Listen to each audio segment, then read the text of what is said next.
Ikuti cerita bersambung Manusia Harimau dari Sumatera. Selamat mendengarkan. Tenangkan dirimu, Ewis. Kau anak baik. Aku juga kasihan padamu. Tetapi ayahmu mau membunuh aku. Tanyalah padanya. Itulah makanya aku jadi begini. Itam memandang Ewis.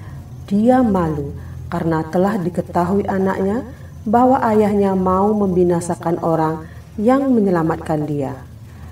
Tentu lagi-lagi karena uang, pikirnya. Ewis jadi lemas dan roboh di sana. Khawatir dan gugup melihat Ewis jatuh pingsan, Itam mengurungkan niatnya menyerang Erwin. Dia mendekati anaknya, membacakan beberapa mantra, meminta kepada jin Jan Jembalang yang jadi sembahannya untuk menyembuhkan anaknya. Beberapa menit kemudian Ewis membuka matanya. Erwin memandang saja tanpa mempergunakan kesempatan untuk menyerang Itam yang sedang lalai itu. Dia terlalu kesatria untuk melaksanakan penyerangan atas musuh yang lengah. Dia pun tidak tega menyerang musuh yang sedang dilanda duka cita. Uwa atau kakak ibu Ewis datang memberi kata-kata hiburan kepada kemenakannya. Pergilah kau harimau manusia, supaya aku tidak terpaksa mengambil nyawamu, kata Itam kepada Erwin yang berdiri bagaikan bodoh di sana. Badan manusia lengkap dengan pakaian Erwin dari rumahnya tadi dengan muka harimau. Meskipun berkepala harimau, Erwin bicara dengan terang. Aku tidak akan pergi. Aku mau tahu kenapa kau mau membunuh aku, Pak Itam. Bukan Itam, tetapi Ewis yang berkata. Apa? Ayah mau membunuh Kang Erwin? Itam jadi tidak bisa buka mulut. Lalu kata Ewis, Kang Erwin tidak akan menyakiti ayah bukan? Ayah kan akan jadi bapak mertua engkang. Baik Erwin maupun Itam tidak bersuara. Tidak tahu mau bilang apa. Harus pikir dulu bagaimana menanggapi keinginan Ewis ini. Wah, Ewis berkata, sudahlah, berdamailah. Anak kita ini pun sudah senang sama anak Erwin. Mau apa lagi? Rai dan dia sama-sama berilmu. Cocok bukan? Itam mendengarkan jengkel. Erwin juga mendengarkan geli. Kemudian barulah Itam berkata, bagaimana dia mau mempersunting anak kita, dia bukan manusia. Ece lihat tuh, badan manusia kepala harimau, dia sama juga dengan iblis. Mana bisa kita manusia hidup bersama setengah manusia. Mendengar itu Ewis yang marah. Dia tidak kaget dengan keadaan Erwin demikian, karena dia tahu bahwa di dunia ini ada banyak macam ilmu gaib. Benar, dia pernah sakit ketika Jalubuk datang. Tetapi itu karena mendadak. Tidak ada tanda-tanda bahwa dia akan kedatangan manusia harimau. Ewis tahu ayahnya pun punya ular dan keris yang bisa disuruh dan diajak bicara. Walaupun dia hanya semut atau hewan yang hina, saya inginkan dia sebagai suami. Saya tidak mau laki-laki lain, kata Ewis. Ayah dan uaknya heran, kenapa dia begitu berani dan tidak punya malu. Memang kau harus dibunuh, kata Itam melompat. Kau apakan anakku yang cantik sampai tergila-gila padamu? Dia sudah tidak bisa mengendalikan diri. Pak Itam, aku tidak pernah melakukan apapun pada Ewis. Aku baru melihat ketika dia sakit. Aku tidak pernah mengenal dia. Jangan menuduh aku yang bukan-bukan. Dan aku datang bukan untuk melamar anak Pak Itam, kata Erwin. Mendengar ini, Ewis jadi terkejut dan panik lagi. Dia berteriak, Ayah mau merusak kami. Kang Erwin memang datang mau melamar, tetapi ayah mengasari dia.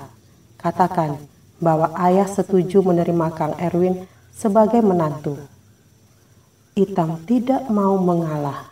Dia pikir kalau Erwin sudah dibinasakan dan tiada lagi, tentu anaknya akan melupakannya, walaupun akan makan waktu beberapa bulan. Kau, iblis Sumatera, menyeberang ke darah kami untuk mengacau. Kami tidak pernah melanggar batas kepulauan kita, kata Itam, dan dia melakukan suatu pukulan kelelawar sumber mangga begitu cepat sehingga Erwin hanya sempat menjatuhkan diri. Erwin tidak pernah belajar silat. Kau akan mati di sini, kata Itam yang memburu Erwin ke pekarangan.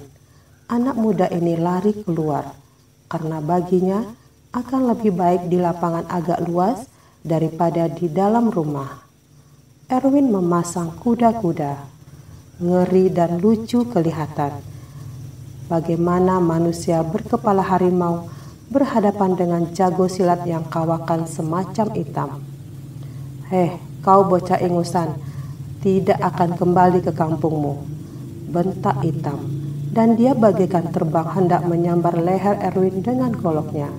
Tetapi sekali lagi Erwin rendahkan badan sehingga golok itu menyambar angin. Dan aneh bagi Erwin sendiri, dia yang tidak belajar silat merasa punya keberanian menghadapi jagoan.